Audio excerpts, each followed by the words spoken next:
Je vais démarrer cette nouvelle conférence de début janvier, début d'année, avec un thème que je devais utiliser la dernière fois en décembre, qui était arrêter d'être gentil, voici pourquoi.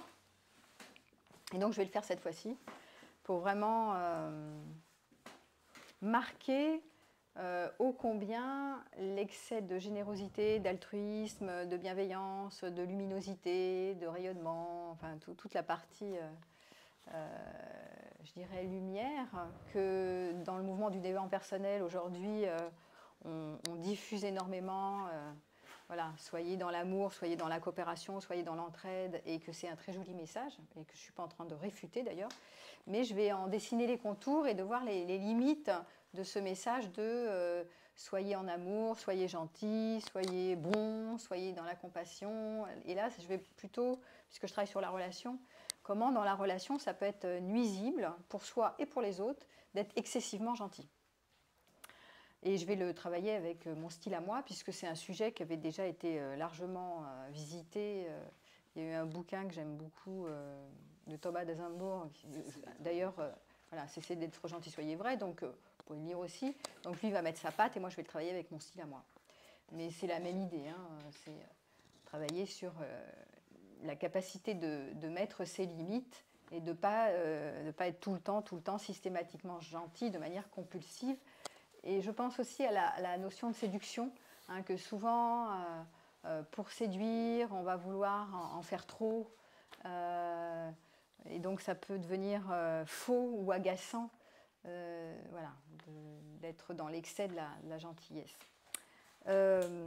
Pour structurer un peu mon exposé, comme d'habitude, j'avais envie en introduction de vous faire en introduction, de dire voilà, là, c'est ce que je viens de faire, les limites de l'excès de gentillesse, et qu'on va développer point par point.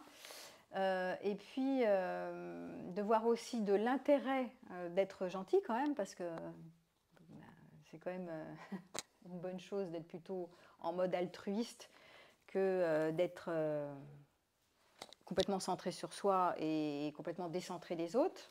Hein, donc, et puis on verra en quoi c'est nuisible, en quoi c'est toxique d'être trop gentil. Et j'ai la chance ce soir d'avoir mon fils Ruben qui est là. Bonjour et qui fera un bout de développement sur la théorie évolutionniste et des informations qui sont en lien avec le fait d'être trop gentil, comment ça peut nuire, hein, sans qu'on en sache trop pourquoi d'ailleurs. Hein, donc des points un peu d'exposer là-dessus. Et puis je repartirai aussi à un moment donné sur je développerai les profils de personnalité que j'avais développés dans mon premier bouquin, Quel amoureux êtes-vous, qui sont en lien avec trop d'altruisme, un excès d'altruisme mal placé. Rappelez-vous, hein, j'avais 5 profils, donc le frileux, l'altruiste, dont on va parler aussi aujourd'hui, le planqué, l'alpha et le clivé. Et donc les 2 profils concernés par un excès d'altruisme, mais différemment, ça va être l'altruiste et le planqué de l'amour. Voilà, donc à un moment donné, je ferai intervenir aussi Yves-Marie pour la question de ces 2 profils qui s'y connaît très bien et qui en parle très bien aussi. C'est bien aussi qu'il y ait d'autres personnes. En ce moment, je fais intervenir d'autres personnes parce que ça complète un peu mes dires. C'est bien d'entendre d'autres voix que les miennes, même si j'aime bien ma voix, mais c'est bien d'être complété par d'autres. Voilà, alors, mais pour nourrir la réflexion, j'ai très envie, je me suis dit, tiens, plutôt que ça part que de moi, je vais vous faire réfléchir quelques instants sur de quel endroit ça part que vous êtes trop gentil. C'est-à-dire, vous allez me lister les cas, les situations où vous trouvez trop gentil avec les autres. Alors, je vais vous donner un papier. Vous avez prenez un papier, mais juste comme ça, spontanément. Il y en a plein là, hein, j'ai fait des petits papiers. Oui, prends un petit support quelconque, un livre, etc. Donc, vous avez quelques minutes. Alors, la question, c'est dans quel cas, dans quelle situation, vous trouvez trop gentil. de votre évaluation personnelle. Mais si on est gentil de nature. Oui, bah, vous allez dire de nature, par exemple. Donc, vous listez de nature. Mais réfléchissez dans quel cas vous vous sentez trop gentil. Pourquoi je fais ça? Pourquoi je suis trop gentil à ce moment-là? Donc, prenez un bout de papier, chacun. Vous avez, tiens, Bénédicte, tu peux leur faire passer des bouts de papier là-bas? Voilà. Donc, chacun réfléchit pour sa gouverne. Dans quel cas je suis trop gentil? Actuellement ou Dans votre vie en général. Plus anciennement, actuellement. Qu'est-ce qui se passe? Qu'est-ce qui fait que je suis trop gentil avec les autres? Ou que j'ai été trop gentil? Non, mais vous réfléchissez d'abord. mais il peut y avoir beaucoup de choses. Voilà, bah vous notez. Maintenant, c'est différent. Tout à fait, mais vous notez ce qui vous vient. D'accord? Pendant ce temps-là, pendant que vous bossez, pour ne pas perdre de temps, comme ça, vous continuez à réfléchir, vous. Et moi, j'ai réfléchi sur mon propre cas, et je vais donner au public mes propres exemples. Ce pourquoi moi, je me trouve trop gentil parfois, quelles sont mes propres raisons. Et après, on va compléter avec les vôtres, parce que probablement mes raisons, bah, elles vont résonner avec celles du public qui m'écoute, et puis les vôtres aussi.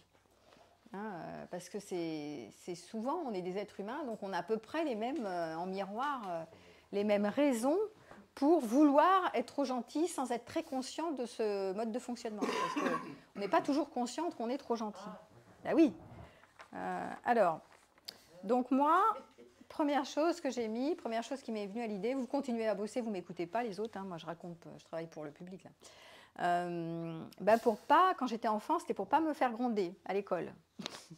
Donc il y a quelque chose de l'ordre d'être trop gentil pour être poli, pour avoir des bonnes notes, pour être récompensé, pour pas nuire à l'autorité, pour être sage, voilà, le côté bon élève comme ça, correct, policé.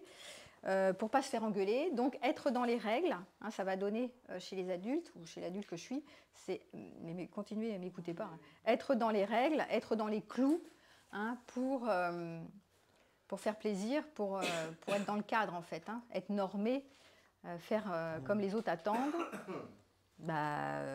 pour être accepté. Voilà. Ça c'est le premier truc, être dans les règles pour ne pas me faire gronder. J'ai mis...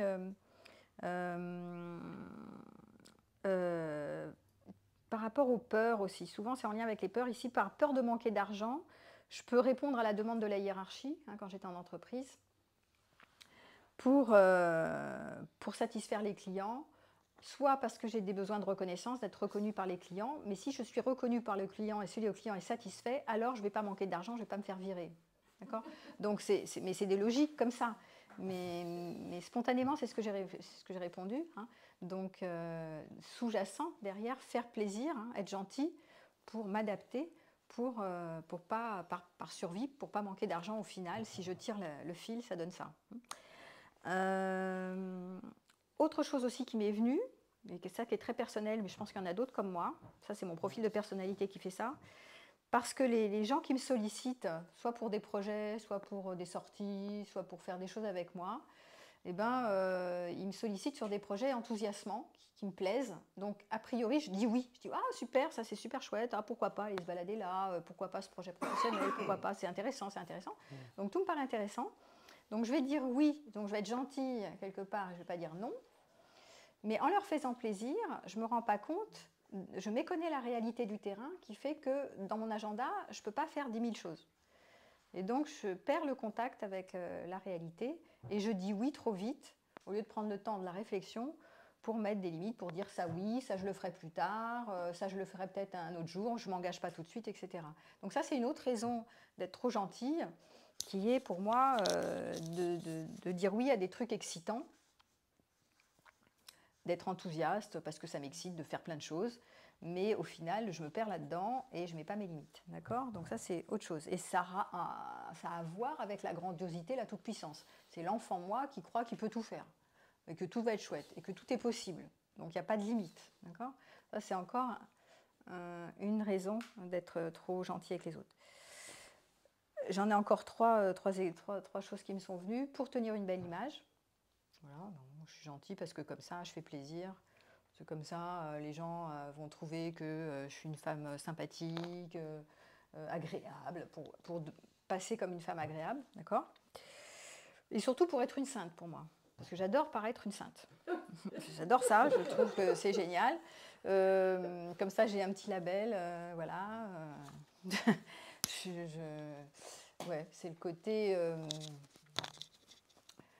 généreux, je suis une sainte, je fais du bien aux autres, voilà, un truc comme ça. Tu vois. Donc, je peux faire plaisir à partir de cette image que j'ai envie de tenir, qui est évidemment égotique, hein, mais j'ai vu que j'étais attachée à cette image de la sainte Véronique qui offre généreusement, bénévolement, des conférences comme ça, voilà. Bon. Et pour tenir une belle image. Donc, c'est ça qui est derrière. Et puis, dans des groupes, souvent, quand je ne mets pas mes limites et que je ne dis pas non, quand je suis trop gentille, c'est pour ne pas montrer que je m'ennuie. Souvent, je m'ennuie, ça ne va pas assez vite. Et donc, ou pour ne pas montrer que je les juge, que j'ai un côté méprisant avec les autres. Donc, du coup, je me tais, je continue de m'ennuyer, je m'adapte, mais j'en pense pas moins. Mais parce que ben, c'est pas bon du tout. Mais ça, je suis en train de donner mes raisons. Ben oui, mais bon, je suis humaine. Et donc, dans ce côté humaine, c'est toutes les raisons pour lesquelles j'ai réfléchi. Je me suis dit, mais là, je suis vraiment pas en adéquation avec moi-même. Je ne suis pas en accord avec moi quand je fais ça. Parce que être trop gentil, c'est s'adapter, ce qu'on appelle en analyse transactionnelle se suradapter, et je redévelopperai ce point-là, et c'est ne pas s'écouter, c'est ne pas se respecter. C'est faire passer les autres avant soi, c'est un excès, c'est pour ça que ça nous nuit. Voilà. Et pour faire comme tout le monde, dernier point sur lequel j'ai mis, dans lesquels cas, moi, je peux être trop gentille, ça doit parler à d'autres, c'est pour être conforme à la norme du groupe, pour appartenir à un groupe. Parce que c'est extrêmement important de se sentir appartenir à un groupe. Et si d'un coup, je fais une chose impromptue, je dis « Oh, bah, j'en ai marre, je m'en vais, je quitte le groupe comme ça. Bah, tiens, c'était hier, là, un groupe de kayak, où d'un coup, je ne suis pas venue au pot parce que c'est consacré à la nouvelle année.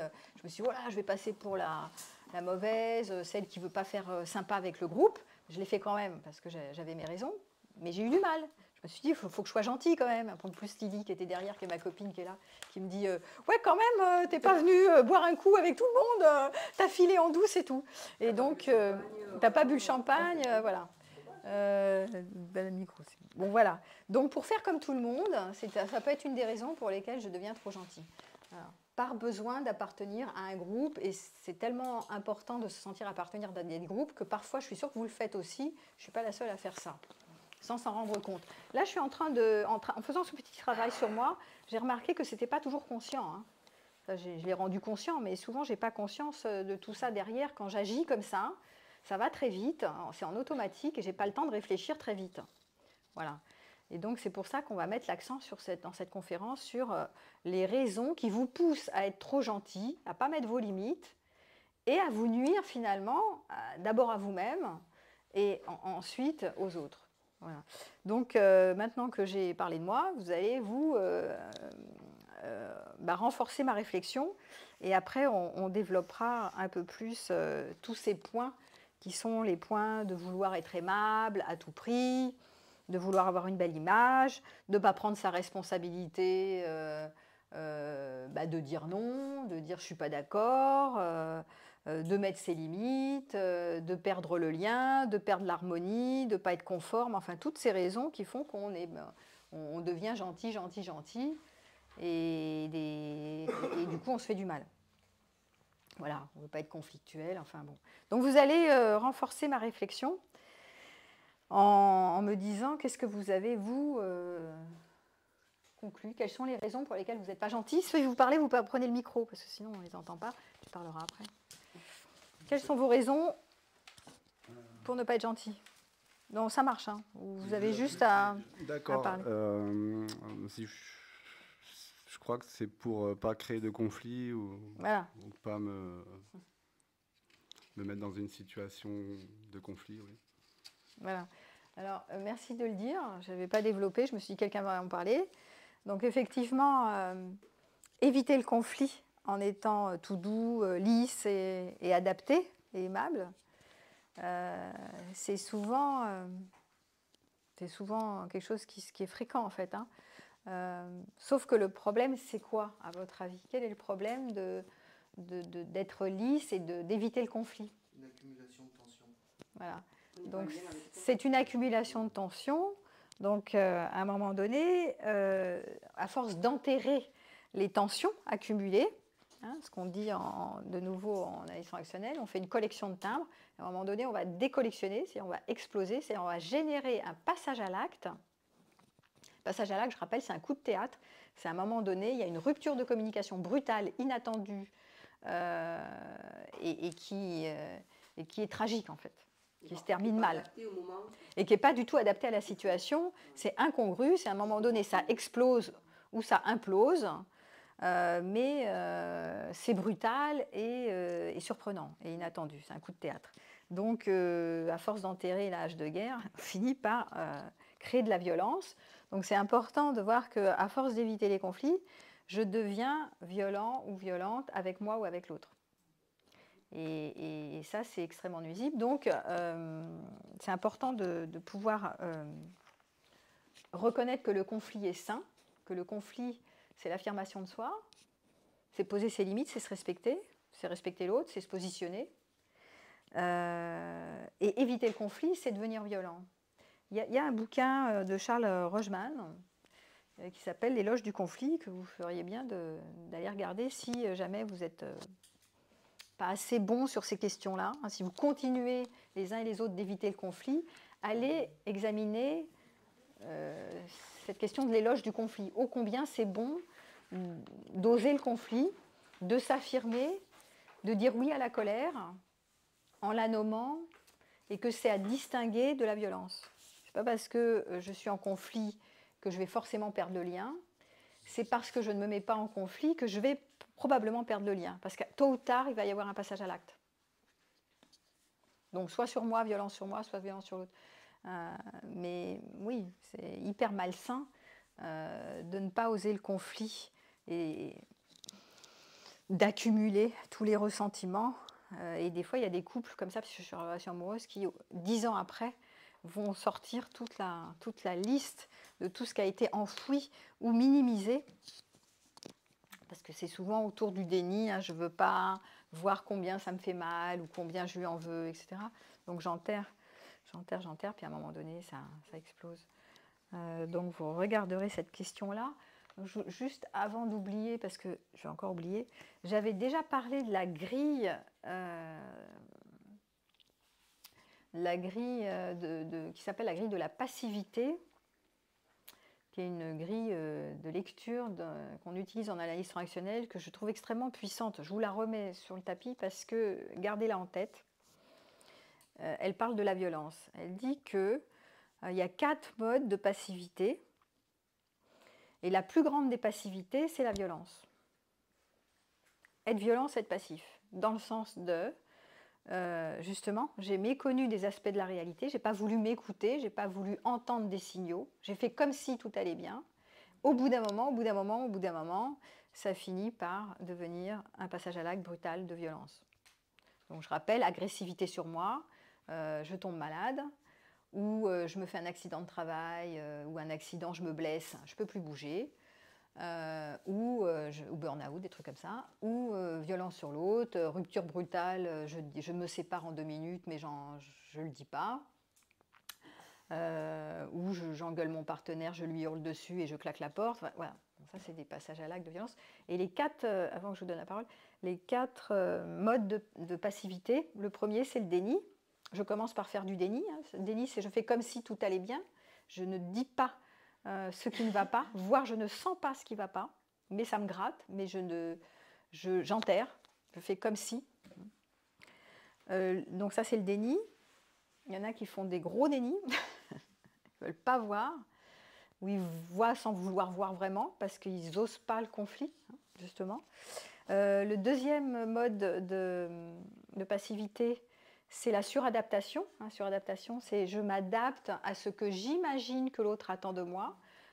Il n'est pas capable, elle n'est pas capable de m'entendre, je sais qu'elle ne m'écoute pas, je sais qu'il ne pourra pas faire différemment, donc je m'imagine que je pense à la place de l'autre et donc je ne lui dis même pas ce qui me gratte, en fait, ce qui me dérange.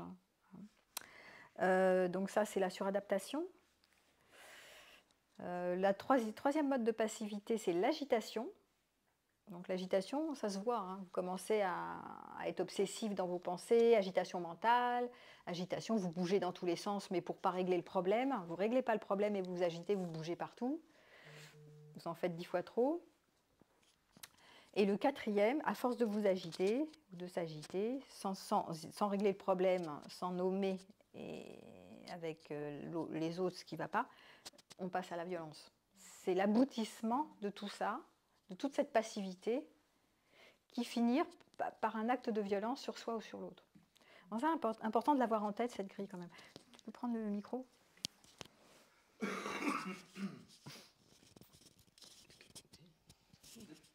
Oui, tu veux parler, ouais. Et ça peut être aussi, ce que tu parles là, du déni, de la personne qui veut pas des conflits. Pour la personne en face, qui voit l'autre qui veut pas des conflits et qui met sous le tapis, ça peut être violent aussi.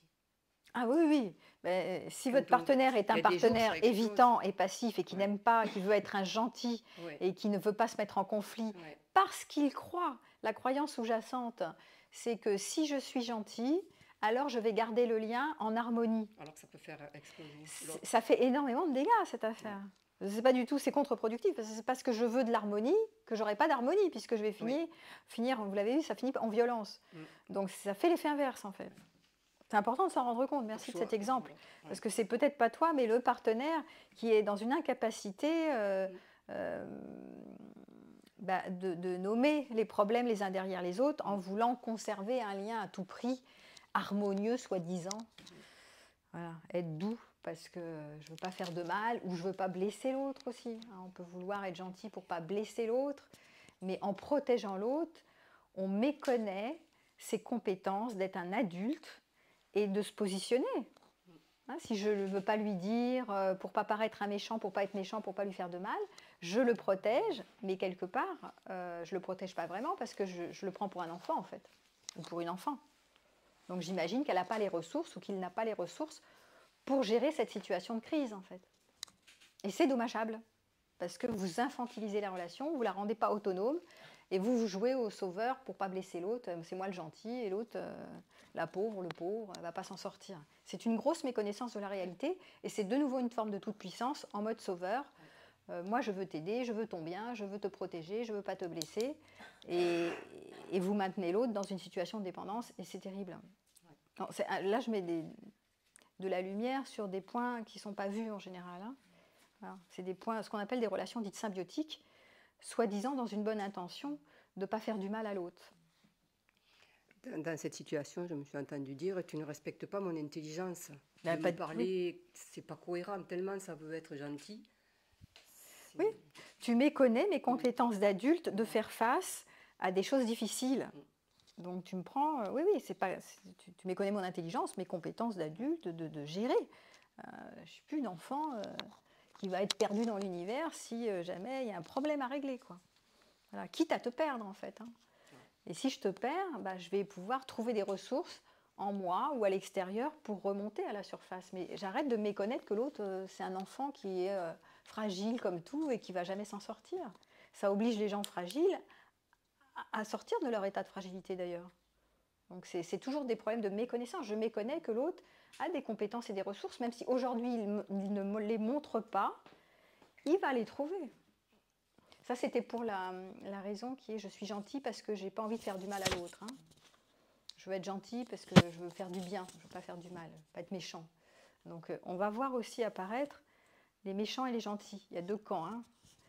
On est dans la dualité, on revient dans la dualité. Et c'est pour ça qu'il y a beaucoup de gens qui veulent être gentils, parce qu'on veut être dans le camp des gentils, on ne veut pas être dans le camp des méchants. Évidemment, vous avez compris que ça ne se joue pas comme ça, l'histoire. Plus je vais être gentil, plus je vais devenir un violent et un méchant, puisque je ne reconnais pas la part humaine, qui est une part colérique, agressive, qui rejette les autres, qui exclut, qui juge, qui méprise, qui est humaine, en fait. On ne peut pas être gentil avec tout le monde, on ne peut pas plaire à tout le monde et on ne peut pas aimer tout le monde. Donc si je reconnais, je refuse cette part, je deviens violent parce que je ne veux pas voir cette part et que je veux apparaître au monde comme quelqu'un de gentil, gentil, gentil et pas méchant, méchant, méchant, méchant. Il y a énormément de personnes que j'ai en consultation qui sont dans ce truc-là. Hein. Je veux surtout pas être méchant. Ah bon, parce que tu te prends pour un gentil, toi. D'accord. D'accord. Alors là, c'est hyper louche. Quand vous avez quelqu'un qui vous la joue comme ça, alors là, c'est mauvais signe. Hein. Vous avez quelqu'un qui vous dit « Oh, je veux pas être méchant ». Alors là, il y a anguille sous roche. Alors, c'est pas clair, là, c'est hyper louche. Ça va passer en sous-marin, ça va passer en loose dé. C'est-à-dire qu'il va faire des coups pendables, mais par en dessous, puisqu'il ne veut pas être méchant. Et donc, c'est l'image de marque. Et donc, ça va passer en anguille. Hein. Ah ouais, c'est pire que tout. Mais donc, méfiez-vous. Quelqu'un qui vous dit « Non, non, moi, je ne veux pas être méchant. Non, non, ah, non, les autres. Non, moi, jamais. Par contre, les autres, oh, qu'est-ce qu'ils sont méchants, là ?» Tout ceci et tout. Alors après, c'est les groupes sont méchants. J'accable les autres, je blâme les autres. Ces groupes je sais pas, je suis dans un parti écologique, les non-écolos sont des méchants. Bon, après, c'est n'importe quel groupe. Je suis dans un bon groupe, je suis dans un groupe des gentils et les autres, c'est des groupes des méchants. On entend ça sans arrêt. Hein, donc, alors là, voilà. Tous les groupes gentils, les groupes lumineux, les groupes qui veulent être des bons et des gentils, il n'y a pas plus violent que ces groupes-là. Parce qu'ils sont dans le dogme d'être des gentils, mais ils ne voient pas combien ils sont eux-mêmes dans le conflit, ou dans le rejet, ou dans l'exclusion déjà des autres. Déjà, reconnaître chez soi sa part excluante, rejetante, plutôt que d'accabler les autres dans un déni de sa part violente ou de sa part excluante. Quoi. Ça, c'est hyper important. Donc moi, je me méfie de tous ces groupes bisounours qui se veulent bons et gentils et qui ne reconnaissent pas en eux-mêmes la part de violence humaine, hein, la part de rejet, et qui, entre eux, se montent en bateau pour se dire nous, on est vraiment les gentils, les bons, et les autres là-bas, oh là là, c'est la bête à abattre là-bas. C'est terriblement mielleux et terriblement faux, parce que quand on les entend entre eux, ils se mettent sur la tête, ils ont plein de conflits entre eux, quand ils veulent faire du participatif, et que faire des consensus, ces groupes-là, ils se mettent les premiers sur la tête entre eux, tout en se disant gentils et consensuels. Il n'y a pas plus violent que ces empêchements de régulation conflictuels. Voilà. C'est le même problème. Ok, je continue à vous écouter. C'est un vécu personnel de suradaptation pour ne pas rentrer dans le conflit, ne pas déplaire à l'autre. Et de cette image de mes parents qui divorcent, qui ne sont pour moi jamais rentrés dans un conflit, et voir d'autres parents qui vivent dans des relations plus longues que mes parents, mais avec pour moi une expression du conflit en continuel.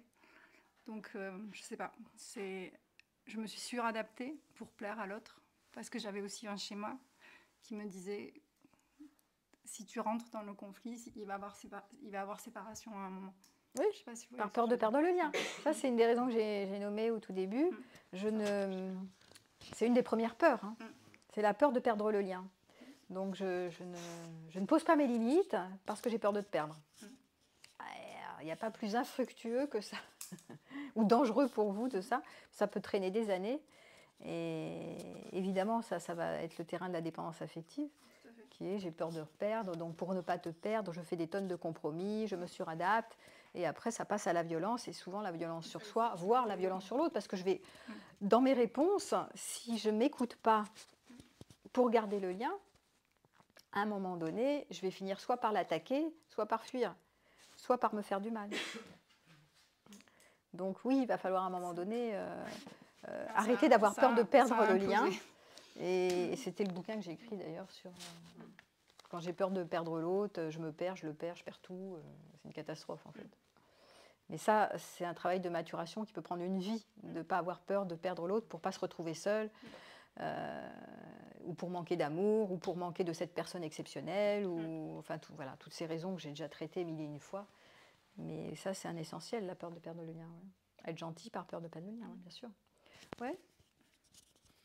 Alors, je me trouve trop gentille quand je suis fatiguée, que je tiens mon engagement en sortant avec un proche, parce que je m'étais engagée.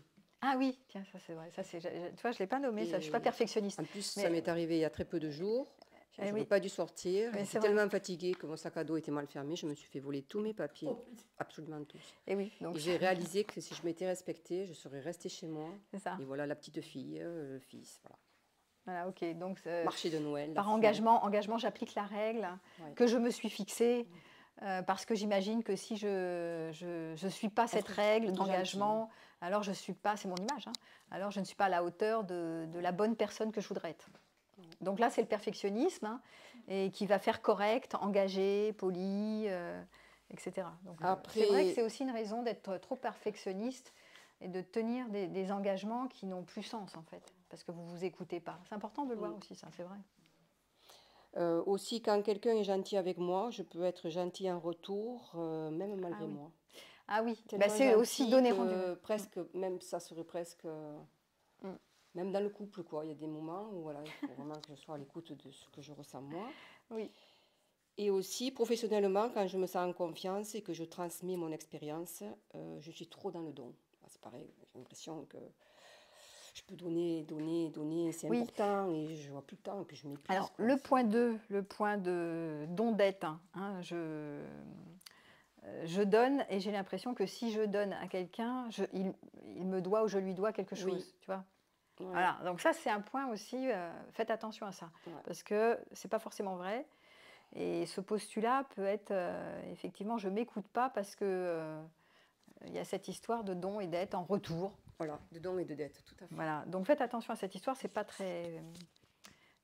ça peut être coûteux, et l'autre, c'est la même chose que moi.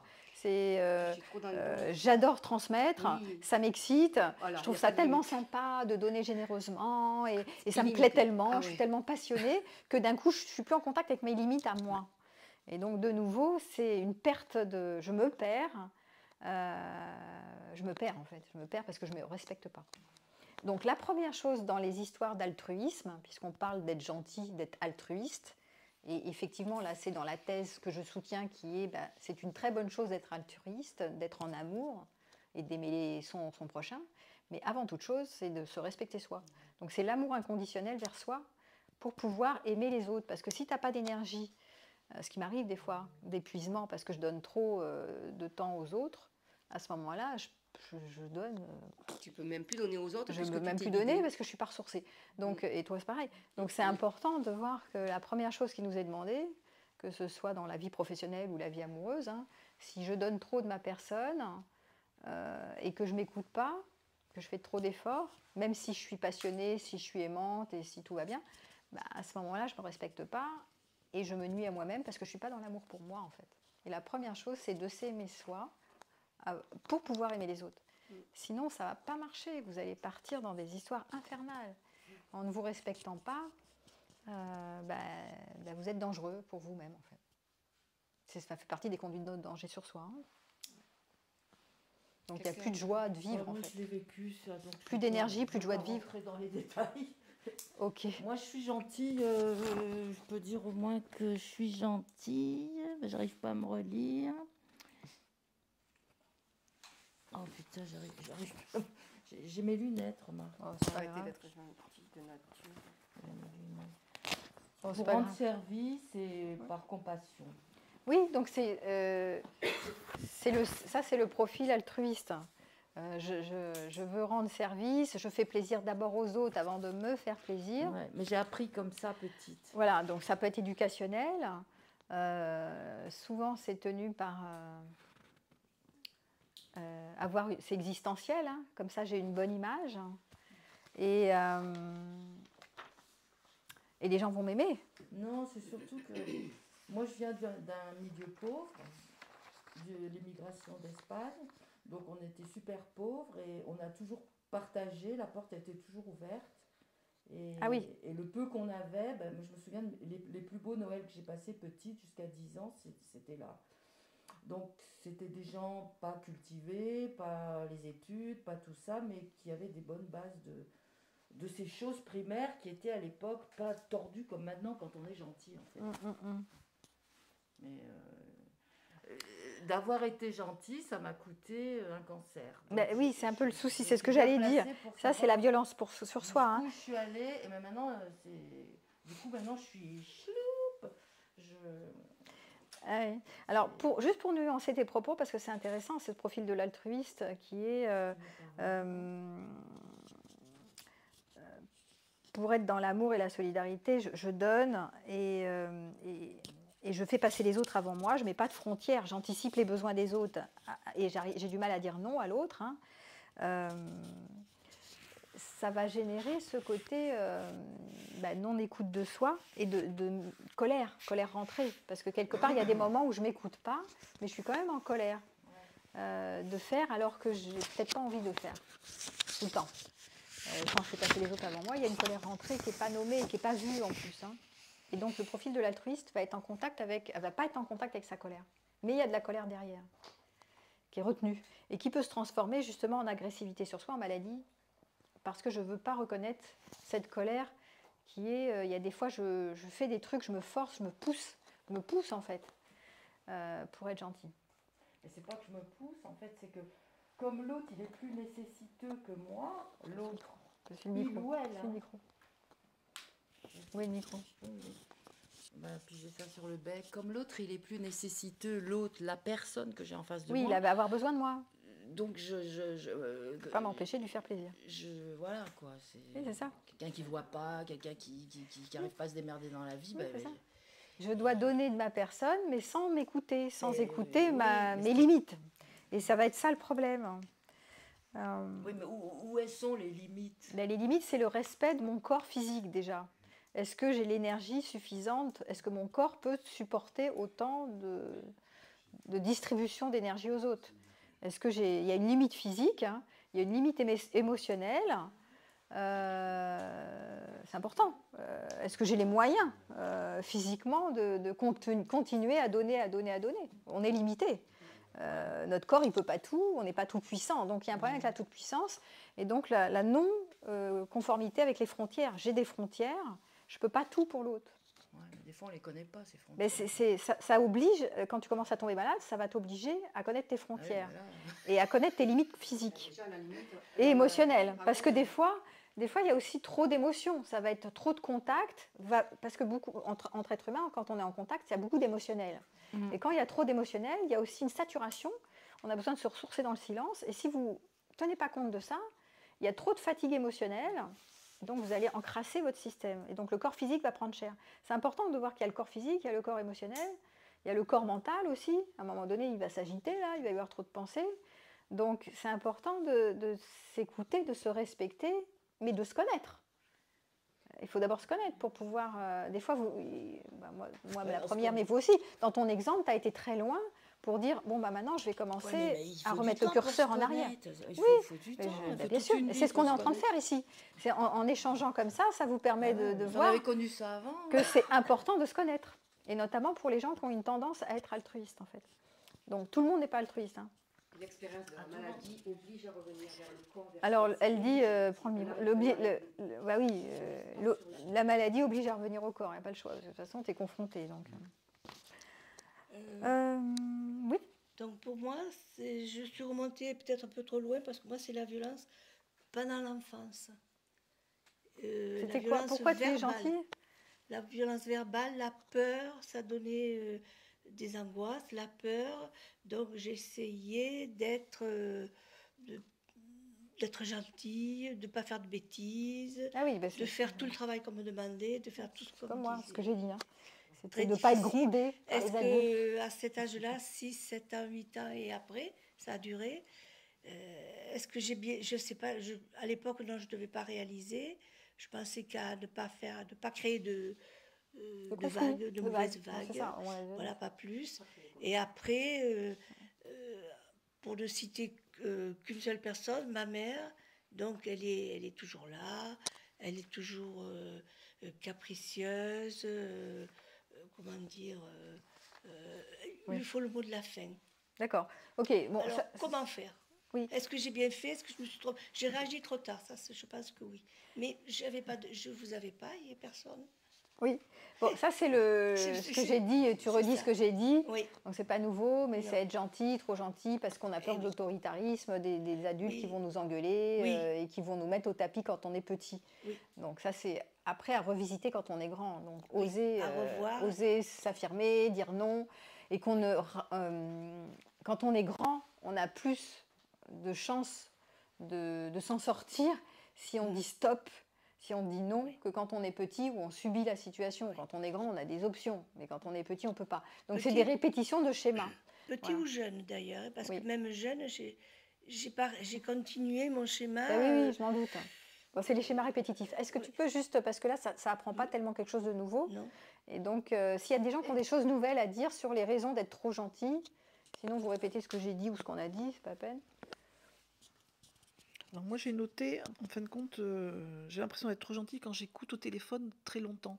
Ah oui. Les personnes. Et que ça prend sur pourquoi tu fais ça? Parce que j'ai peur que le lien il soit arrêté, parce que j'ai envie qu'on ne dise pas de moi que je suis égoïste, méchante. Voilà. En fin de compte, c'est la dualité. Je ne veux pas apparaître, c'est l'image de marque. Voilà. Je ne veux pas apparaître comme une fille égoïste.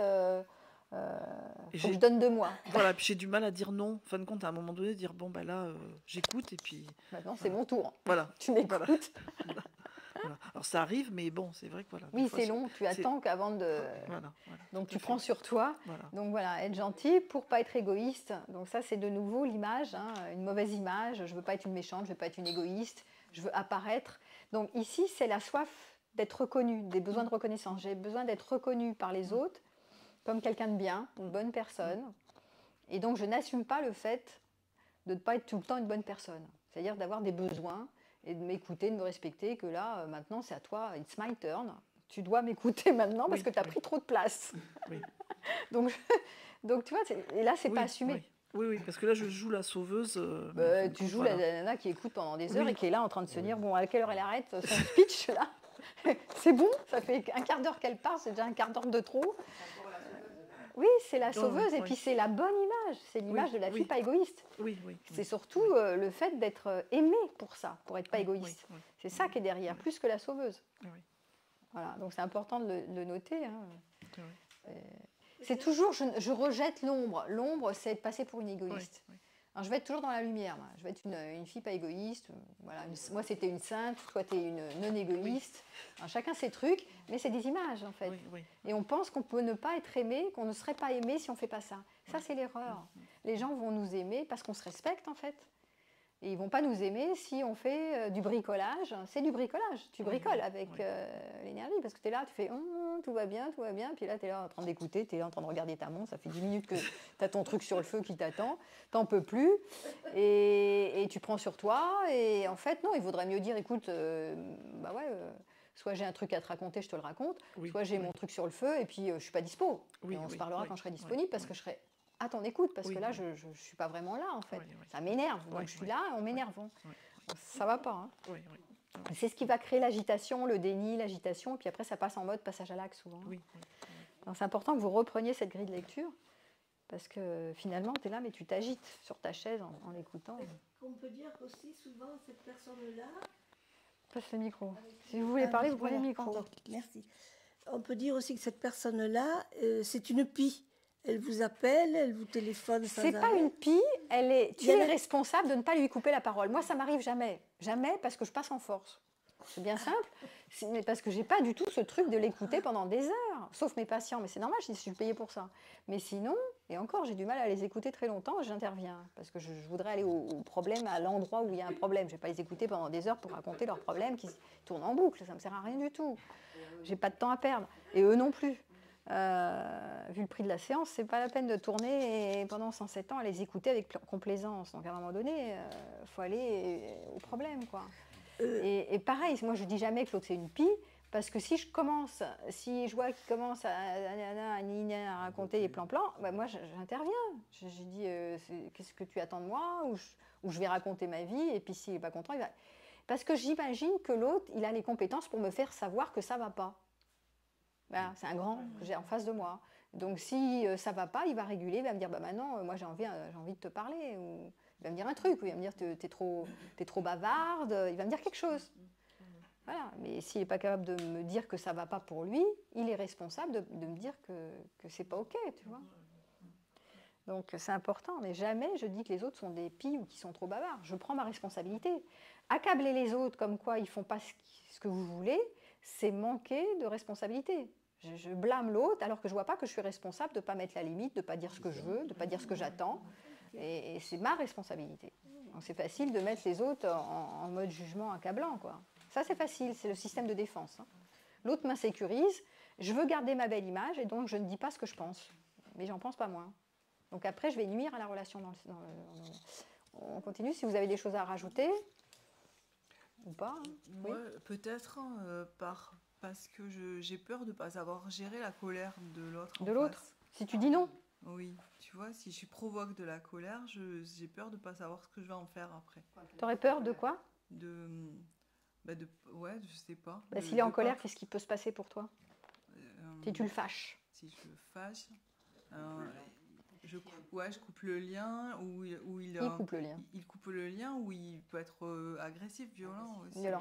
Donc il y a deux choses. Soit la peur, effectivement, qu'il soit tellement mécontent qu'il finisse par te dire au revoir. Là, ça serait plus, en fait, de la peur qu'il devienne agressif. Voilà, ou qu'il devienne violent et qu'il te hurle dessus ou qu'il te tape dessus, qu'il devienne violent. Ouais. Donc c'est important de voir que souvent, ça c'est des résidus d'enfants où il y a eu de la violence sur toi, ou des choses qui t'ont terrorisé en fait. Hein. Peut-être que ce n'était pas vraiment violent, mais que ça t'a terrorisé en tant qu'enfant, et que du coup, en tant qu'adulte, tu méconnais tes compétences de faire face à l'agressivité en mettant un stop assez tôt avant qu'il te tape dessus ou qu'il te hurle dessus.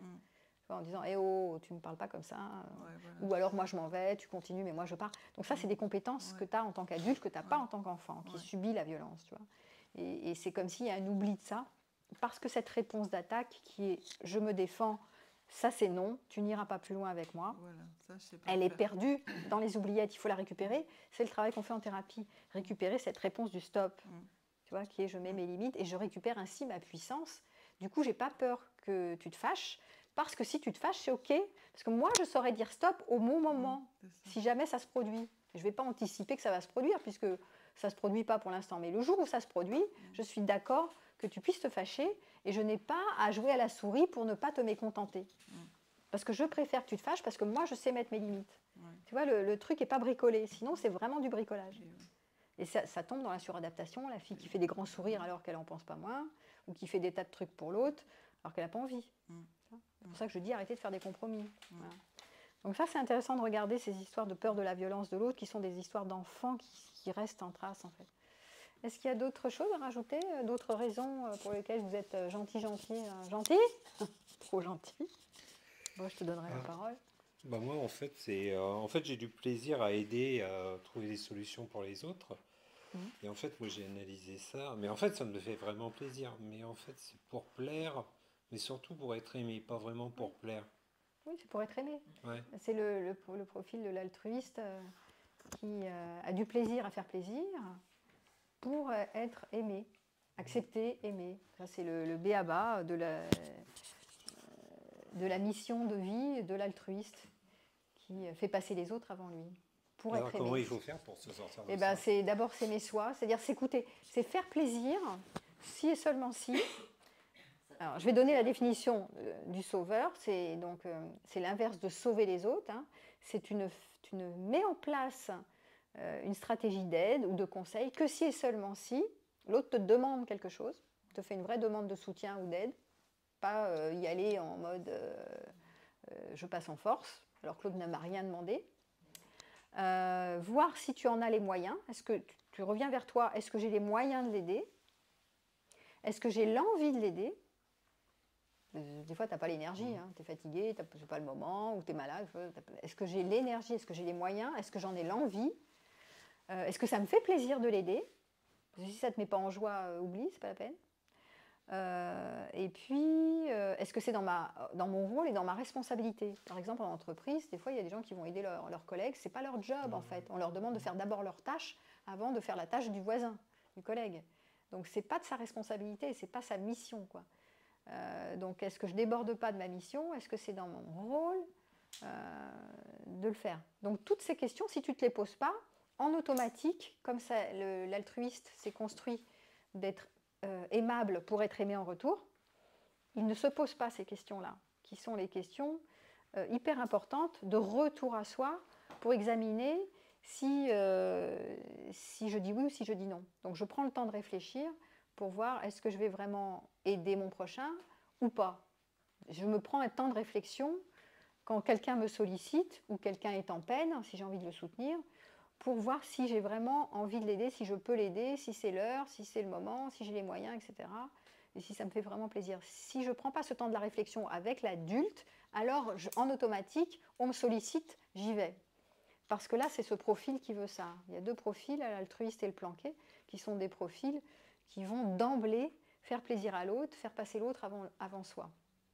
Et c'est ça qui est dangereux. C'est pour ça que c'est un travail de remettre de l'adulte aux commandes pour te poser ces bonnes questions et prendre le temps de la réflexion et de l'analyse pour donner ta réponse. Donc tu peux différer, tu peux dire je ne sais pas tout de suite si tu me demandes quelque chose, une demande de soutien. Je ne peux pas te dire oui tout de suite, ou une demande d'engagement, déménagement, quelqu'un va te dire est-ce que tu peux m'aider à déménager. Je ne peux pas te dire oui tout de suite, je vais prendre le temps et je te rappelle. Voilà. Mais c'est pour ça, ma réponse, il m'a demandé comment je fais. Ben, je lui ai dit tu prends un temps pour revenir vers toi et prendre le temps de la réflexion. Sinon, en automatique, ça part dans je veux t'aider pour te faire plaisir. Je te fais d'abord plaisir pour être aimable, mais je te fais d'abord plaisir, c'est un automatisme. Il n'y a pas de temps de réflexion, il n'y a pas d'adulte aux commandes. Donc ça, c'est extrêmement important. Il va falloir, ça fait partie des solutions, de remettre de l'adulte au lieu d'être dans des mécanismes répétitifs qui sont des schémas, qui sont des formatages de votre disque dur, en fait. N'oubliez pas, c'est existentiel souvent. Il y a les vrais altruistes, c'est de leur existence est fondée sur le faire plaisir aux autres. Et ils vont contribuer à leur mort trop vite parce qu'ils ne s'écoutent pas dans leur corps. Bon, on l'a dit, ils ne mettent pas leurs limites. Donc, ils vont plus vite mourir que les autres. Faites attention. Ok. Est-ce que je peux prendre le micro? Voilà. J'aimerais, je vais donner la parole à Ruben, que tu fasses un point à mon fils Ruben sur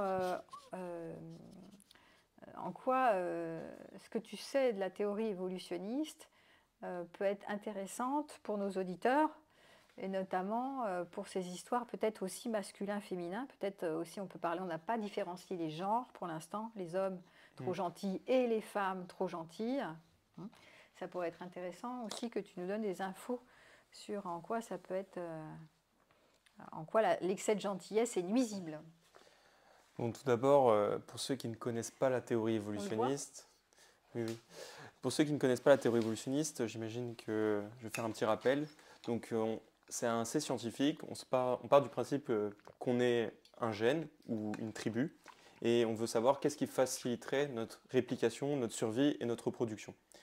Donc, par exemple, se soucier de nos proches, faire que eux se reproduisent. Nos proches, quand je dis nos proches, c'est notre famille, nos enfants, notre frère et nos sœurs. Ça transmet nos gènes à nos descendants, et donc nos gènes se reproduisent, et donc c'est ça la théorie évolutionniste en quelque sorte, c'est savoir l'impact biologique de notre reproduction, de notre survie, et ça va avoir un impact sur notre comportement, mais aussi sur l'attraction homme-femme qu'il va y avoir. Et donc en lien avec la gentillesse, pourquoi on est gentil, tout compte fait à la base, c'est que apporter de la gentillesse au sein de la tribu, ça peut avoir des avantages sur la reproduction de notre espèce. Si on est gentil, peut-être que cette personne, peut-être que notre frère ou notre sœur, lui, il aura accès à cette ressource-là, on lui partage de la nourriture par exemple, et lui, donc il va pouvoir survivre et se reproduire, et donc on transmettra nos gènes. Mais là, bon, c'est un petit aparté. Et donc du coup, ça a suscité l'apparition de nouveaux comportements chez l'être humain, même dans toutes les espèces animales, et qu'on peut constater aujourd'hui quand on l'analyse biologiquement, génétiquement, c'est qu'aujourd'hui on constate, il y a plein d'études qui mettent ça en avant, c'est que la gentillesse, on est attiré par certains types de personnalités en tant qu'homme ou en tant que femme, et ça va être des types de personnes. Par exemple, une étude a montré que en fonction de l'émotion d'un visage, on demandait aux participants de juger si un visage était attractif. Par exemple, si on demandait à un homme de juger l'attractivité d'un visage féminin, on allait avoir une certaine courbe en fonction de s'il était heureux, fier, triste, etc. Et inversement pour une femme. ce qu'on constate, c'est assez hallucinant, c'est qu'une femme qui est heureuse, elle sera très désirée pour les hommes, et inversement, un homme qui est heureux ne sera pas forcément autant désiré. Les femmes préfèrent des hommes fiers que des hommes heureux, les femmes préfèrent des hommes neutres que des hommes heureux. Et donc la gentillesse a un impact, mais je vais revenir du coup à la question de pourquoi on est gentil en tant qu'homme. Ça c'est biologique pur. Oui. C'est que déjà, il faut savoir, je ne sais pas si ça vous parle, la théorie de Jung, la théorie, ce qu'on appelle en anglais le true self, donc la véritable version de nous-mêmes. C'est quelque chose qu'on ne peut pas, cette version de nous-mêmes, c'est quelque chose qu'on ne peut pas montrer au grand public. Pourquoi ? Parce que si on le montre au grand public, tu l'as fait référence tout à l'heure, on va se faire rejeter du groupe, de la tribu. Et ça a encore un impact aujourd'hui, et on est gentil aussi envers les personnes qui ne sont pas de notre famille, pour justement se faire accepter au sein de cette tribu. Et c'est aussi dans la société comme ça qu'on réagit comme ça, mais à quel prix, à quel dépend. Et donc c'est forcément, on s'oublie. Et donc à côté de ça, ça implique forcément que les femmes comme les hommes ont développé des comportements. Et donc un comportement très important qui a été développé chez les femmes notamment pour vérifier si la personne, l'homme en face d'elle est gentil, mais est-ce que c'est un manipulateur en fait, il est gentil pour obtenir des ressources en échange, ou est-ce que c'est de la pure gentillesse? Et donc en anglais ils appellent ça des shit tests, donc des tests de merde entre guillemets. Donc ces tests vont être très très subtils et ils vont nécessiter une réflexion. On ne s'attend pas à ces tests-là. Par exemple, est-ce que tu peux m'attendre pendant 30 minutes et en fonction de la réponse de l'homme, il va y avoir de l'attraction qui va être générée ou non. Donc c'est vraiment d'un point de vue très scientifique et biologique qu'on analyse ça dans la théorie évolutionniste. Et évidemment, lorsqu'on répond à ces tests, il y a des scientifiques et des chercheurs qui ont donc analysé vis-à-vis de ces tests, est-ce que, en fonction de la réponse de l'homme, est-ce que ça générait de l'attraction? Et donc, ce qu'on a constaté, et ce qu'aujourd'hui les théories actuelles sur sa théorie évolutionniste ont montré, c'est que les hommes gentils, c'est quelque chose de pas forcément attirant aux yeux des femmes. Pourquoi un homme gentil, c'est pas attirant? Parce que d'un point de vue purement reproductif, disons qu'il y avait une pizza en face de vous, si il y a 3 personnes gentilles et une personne pas gentille, la personne pas gentille va prendre la dernière part de pizza et il va survivre, tandis que les autres, ils vont être éclipsés et ils vont manquer de ressources. Donc la femme étant donné que cette personne va survivre, la femme va préférer ce genre d'homme-là, et donc inconsciemment, on va avoir tendance à préférer ces personnes qui ne sont pas forcément gentilles, les fameux bad boys. Les alphas, les alphas, et donc c'est très inconscient, c'est très... oui, c'est biologique ça. C'est des comportements qu'on ne se rend pas compte qu'on choisit ce genre d'homme, mais c'est vraiment révélateur si vous analysez un peu plus en profondeur vos amis, vos collègues, vous allez constater que les personnes gentilles finalement ne vous attirent pas en tant que femme, mais par contre, inversement, si on est une femme, si on est un homme, les femmes gentilles vont être les personnes qu'on préfère le plus au monde, parce que... Les douces et les gentilles, c'est ça? Parce que justement... elles sont dépendantes affectives, elles ne sont pas très sexy, mais elles sont quand même préférées par les hommes. Oui, de loin les personnes gentilles... Bref résumé. Voilà. Je la fais court. C'est-à-dire que nous, les femmes, on n'aime pas les mecs trop gentils, donc trop dépendants affectifs qui sont à nos pieds, c'est ça, en clair, parce qu'ils ne sont pas sexy, et que les hommes, ça va, pour eux, ils gèrent. C'est pas sexy, mais elles sont gentilles et douces, et donc elles répondent à leurs besoins, et donc c'est bien. Peut-être aussi parce qu'elles élèvent mieux leurs enfants. Oui, c'est une part de ça. Alors, vous ne parlez pas tous en même temps, il y a une part, oui, si on part vraiment dans la théorie de évolutionniste, évidemment qu'il y a plein d'impacts, la survie de nos enfants, la reproduction de nos frères et nos sœurs. Qu'elles soient gentilles. On veut que nos enfants ils soient bien éduqués, on veut que nos enfants aussi choisissent la bonne femme, le bon homme. Donc ça, évidemment, il y a plein d'impacts à ce niveau-là. Mais il y a plein d'études qui montrent même, en fait, purement, chimiquement, que durant la phase de fertilité des femmes, donc la phase je me souviens plus, la phase lutéale, je crois, ouais, c'est la ça, phase lutéale, à ce moment-là, les femmes donc, vont avoir un pic d'œstrogène. Et ce qu'on a constaté, c'est que les femmes qui ont un pic d'œstrogène, même si on leur injecte de l'œstrogène artificiellement, vont avoir des préférences pour des hommes ayant des hauts taux de testostérone. Testostérone responsable de l'agressivité, responsable des comportements de compétition, de dominance. Donc tout ça, ça va avoir des... C'est inconscient en fait, ça a été encore montré chimiquement. Et même l'œstrogène, lorsque les femmes ont plus d'œstrogène, elles vont aussi rentrer plus en compétition elles-mêmes et forcément être moins gentilles envers les autres femmes pour essayer de les dévaloriser vis-à-vis des autres hommes, pour essayer de séduire l'homme en question. Donc c'est assez complexe, toute cette théorie. Voilà, mais néanmoins, c'est intéressant de voir la part biologique parce que très souvent, moi je suis psy, donc j'ai plutôt tendance à voir les parts psychologiques comme je vous les ai décrites. Mais c'est vrai qu'il y a la part biologique qui est à combien, à ton avis, de pourcentage? Parce qu'on ne se rend pas compte, c'est instinctuel. Donc c'est une grande part de nos comportements en fait. C'est comme si on n'a pas le contrôle, on est sous le contrôle de notre part instinctuelle. Alors c'est quoi le pourcentage de biologie, de culture, c'est ça? Ouais, alors ça, il y a eu des études qui ont été faites en fait sur des jumeaux. On a demandé à des jumeaux qui ont été séparés dès la naissance, des vrais jumeaux, ce qu'ils faisaient plus tard, est-ce qu'ils ont les mêmes comportements, est-ce qu'ils sont passionnés par les mêmes choses. Et donc les scientifiques, à partir de ça, ils ont pu constater la part de nature versus culture. Alors, je ne peux pas te donner une réponse parfaite parce que ça dépend de chaque comportement, de chaque point. Mais par exemple, de souvenirs, la part de la musique, c'est 55% nature et 45% culture. En fonction des jumeaux qu'on a regardés, on a pris plein de jumeaux et on a vu que sur 55% d'entre eux, c'était la nature qui primait sur la culture. La nature, c'est la génétique, c'est la... Voilà, c'est ça. Mais par exemple, les goûts... à quoi va ressembler, enfin, les goûts de nos parents, enfin, le goût relationnel, sexuel, ça va être naturel plutôt que culturel, à 70% environ.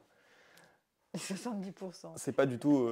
Genre, nos parents génétiques sont. On ne choisit pas. Et c'est vrai que, par exemple, si tu as les différences hommes-femmes dans la relation, je crois que tu l'as souvent dit, mais il y a une minorité d'hommes qui plaisent à une majorité de femmes. Redis-le ça, Claire. Et c'est pas les mecs les plus gentils et les plus... Là, il y a une multitude d'études qui vont dans ce sens-là. Pour vous donner un ordre d'idée, le top 20% des hommes récupèrent l'attention des 80% des femmes. Et pour aller un peu plus loin encore, le top 10% récupère l'attention des 60% des femmes. Donc c'est vraiment un pour tous et le reste, la majorité des hommes sont quand même invisibles par la société. Et en fait, par les femmes. Par les femmes, oui. Les femmes vont avoir tendance à toujours choisir le même type d'homme, les mêmes hommes. Et en fait, différents graphiques vont dans ce sens. Et en fait, c'est de plus en plus frappant aujourd'hui dans notre société où la femme est de plus en plus libérée sexuellement, où ça va, elles peuvent choisir par qui elles sont attirées, alors qu'avant, c'était plus imposé. Et donc, quand on regarde les graphiques au fil des années, 1998, 2005, 2008, 2015, on voit que les hommes, il y a certains hommes qui ont accès à beaucoup de femmes et que le nombre de rapports sexuels, enfin le nombre de partenaires sexuels que les femmes ont, lui, n'a pas changé. Mais par contre, celui des hommes, lui, a énormément diminué au fil des années. Oui. Les hommes qui ne sont pas choisis. Oui, c'est ça. En fait, quand on regarde en détail, c'est un homme qui a accès à beaucoup de femmes et le reste qui n'a accès à quasiment rien. Ouais. Oui, et puis même, il y a souvent des hommes qui ont du pouvoir, qui ont de l'argent, c'est ceux-là qui sont élus et qui ont des cercles de femmes, des servantes. Non, et c'est pour ça que... Oui, mais c'est pour ça que l'attraction féminine est très complexe et on ne peut pas la résumer juste à dire que c'est comme ça. Pour vous donner un ordre d'exemple que j'ai développé déjà, c'est comment choisir si dans notre entourage nous avons un homme radin mais généreux, enfin radin mais qui s'occupe des enfants, et à l'inverse, un homme généreux mais qui ne prend pas le temps de s'occuper des enfants.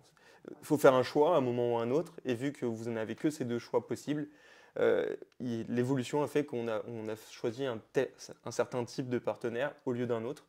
Et donc ça rend la sélection très compliquée et on ne peut pas définir exactement. Qu'est-ce qu'elle choisit en général, celui qui protège les enfants? Tu peux redire parce qu'on n'entend pas, elle n'a pas le micro. Qu'est-ce que tu as dit? Qu'est-ce que les femmes choisissent? Qu'est-ce que les femmes choisissent? Quels critères? Est-ce qu'elles choisissent les femmes, cet homme qui protège les enfants, ou plutôt l'autre qui est généreux? Je ne peux pas te donner de réponse hyper précise à ce niveau-là parce qu'en fait, il y a tellement de sujets qui rentrent en compte que ça, en plus, ça va dépendre de l'individu, de la culture, de la société aussi. Donc, c'est vraiment complexe. Mais on peut distinguer des règles générales qui vont dans le sens de prendre soin des enfants, généreux, sportif, parce que qui est sportif, il va transmettre cet attrait au sport pour ses enfants. Et donc, ses enfants auront plus de chances aussi à leur tour d'être sportif et d'être en bonne santé. De survivre surtout, d'être en bonne santé. Donc, il y a plein de traits. Être beau, parce que pourquoi être beau, ça attire les gens, parce que c'est un facteur un indice de reproduction. S'il est beau, il est en bonne santé, c'est-à-dire qu'il a pu grandir. En fait, on distingue la beauté aujourd'hui par la symétrie du corps, la symétrie bilatérale. Si notre corps est symétrique, ça veut dire qu'on a pu grandir dans de bonnes conditions, qu'on n'a pas eu des actions extérieures qui sont arrivées dans notre jeunesse et elles ne nous ont pas impacté. Dans le cas où on est donc symétrique, et c'est drôle d'ailleurs parce que les femmes, lors de leur phase de fertilité, elles sont attirées par des hommes symétriques, pas les hommes asymétriques. Et donc, les hommes symétriques ou les femmes symétriques sont souvent aussi celles qu'on considère ou ceux qu'on considère en bonne santé inconsciemment. Et c'est pour ça qu'on est attiré par ce genre de personnes inconsciemment. Okay. Donc, là, on n'est plus dans les gens gentils, on est dans les gens beaux maintenant. On est passé du gentil beau. Alors, passez le micro parce que sinon, on n'entend pas. Hein. Pas du tout ça. Moi, je vais analyser ça attends, pour en venir, parce que ça me plaît bien, ça m'a toujours plu, cette histoire des mammifères, où en fait, on vit dans un environnement et on a besoin de vivre à l'intérieur d'une meute. Alors moi, c'est un cas un peu personnel. Moi, j'estime que j'ai été retiré de ma meute et j'étais mis dans une autre meute. Et c'est pour ça, en fait, que j'apporte beaucoup d'attention aux autres et d'être gentil avec les autres, pour m'intégrer dans cette meute, qui n'est naturellement pas la mienne, de base. Oui, mais c'est l'appartenance au groupe, le besoin d'appartenir. Je l'ai soulevé au tout début, j'ai dit être gentil pour appartenir à des groupes. Et c'est ces besoins d'appartenance qui sont fondamentaux pour les êtres humains. On a besoin d'appartenir à des groupes. Sinon, on se sent perdu dans l'univers. On peut ne pas appartenir. Il y a des personnes qui préfèrent être seules que d'appartenir. Et c'est à la marge. C'est des profils de personnalité. Il y a des profils qui aiment bien leur solitude et qui aiment peu appartenir. Mais quand même, ils appartiennent, si vous regardez bien. Même les grands solitaires appartiennent à des petits groupes d'élite. C'est-à-dire ils ont des petits groupes intellectuels ou des petits groupes mystiques, voilà. Oui. Donc, mais pas des, voilà, mais il y a quand même des sentiments d'appartenance à quelques groupes. Pour vous donner un ordre d'idée aussi, dans la partie scientifique, le besoin d'appartenance à un groupe, il se mesure en fait scientifiquement. Et quand on regarde avec une loupe, on se rend compte que le besoin d'appartenance à un groupe dirige l'ensemble de nos comportements. C'est lui qui va définir comment on va se comporter, dans quelle idéologie on va suivre. C'est toujours pareil. Hein. Si tous nos amis sont pour telle idéologie, si on est né dans une famille avec telle idéologie, on va avoir tendance à se conformer pour ne pas se faire rejeter de nos proches et de notre entourage. Et si on se fait rejeter, et dans ce cas-là, il y a beaucoup de peur et c'est vraiment aller à l'encontre, mais il faut déjà être adulte. Mais c'est la deuxième période. Il faut déjà avoir d'autres groupes d'amis aussi qui peuvent nous accueillir, etc. Voilà, je pense que j'ai fait le tour sur sur le point sur en quoi la biologie impacte nos comportements, malgré nous. Oui, c'est ça. Et sur la question d'être trop gentil, qui parfois est excessive, quoi. Ok. Bon, écoute, je te remercie. Oui, vas-y, tu peux prendre le micro à ce moment-là si tu veux parler. est-ce que par rapport aux femmes, est-ce que c'est dans l'autre sens, c'est vrai? C'est-à-dire? C'est-à-dire, est-ce qu'il y a 10% d'hommes qui attirent 80%, 10% de femmes qui attirent 80% d'hommes? Est-ce que c'est dans l'autre sens, c'est la même chose? Non, c'est pas exactement le cas, malheureusement.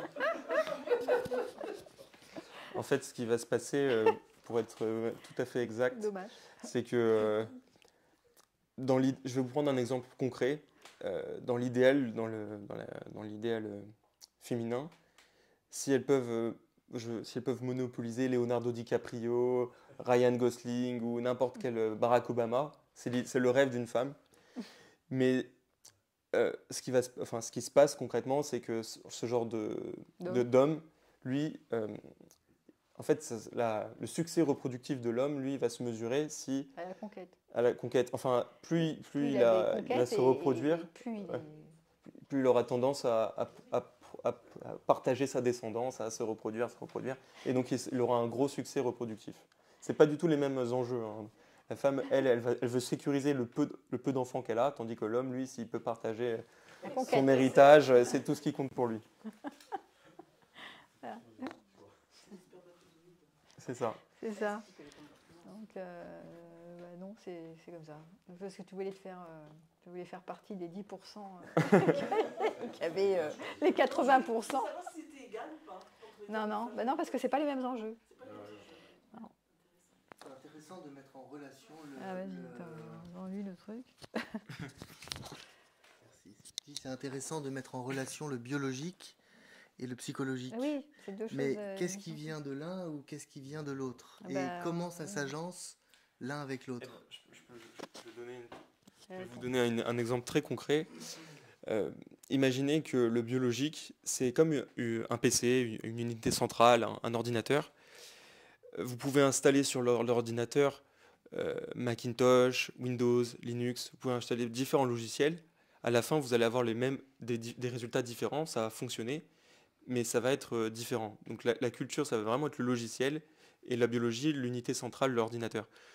On va fonctionner tous de la même manière, on aura des comportements prédéfinis sur certains aspects de la vie. Par exemple, si je vous donne un exemple, si on met des bébés face à des serpents, ou même des adultes, dans tous les cas, ils vont avoir peur qu'ils viennent de n'importe quelle culture, même s'ils ont été élevés sans parents, sans rien, tout seuls depuis des années, ils vont quand même avoir peur des serpents. Alors que si on met aujourd'hui un enfant face à une prise électrique, personne n'a peur des prises électriques, alors que c'est aussi, voire plus dangereux que des serpents dans notre ère moderne. Donc c'est ça la distinction entre la culture et la biologie. Moi, ça m'interpelle parce que je me dis que ça fait appel à cette notion de cerveau reptilien d'un côté et de cerveau beaucoup plus récent de l'autre. Entre le psychologique qui serait lié au cerveau récent, qui s'appelle le cortex ou le néocortex, et le cerveau reptilien qui lui est beaucoup plus ancien et qui fait appel aux archétypes et à tous ces... C'est tout à fait ça. Ouais, c'est juste. Merci pour cette partie plus biologique. Puis à savoir que sur ce thème, de ne pas être trop gentil et de récupérer sa puissance, parce que c'est ça, si on est moins gentil et qu'on s'écoute, qu'on est gentil, c'est-à-dire qu'on est dans la bonté et la compassion à condition d'en avoir les moyens et d'être aligné. Je fais un atelier le 20 et 21 janvier ici à Montpellier sur le thème « Sortez de votre dépendance affective et apprenez à mettre vos limites pour récupérer votre puissance ». Donc c'est sur ce thème. Il y a quelques places encore si vous voulez venir. Et sinon, je donne une conférence aussi la semaine prochaine à la Gazette Café. Voilà. Et tout sera sur ma chaîne et sur mon site. Merci d'avoir été là. Et puis bonne soirée à vous.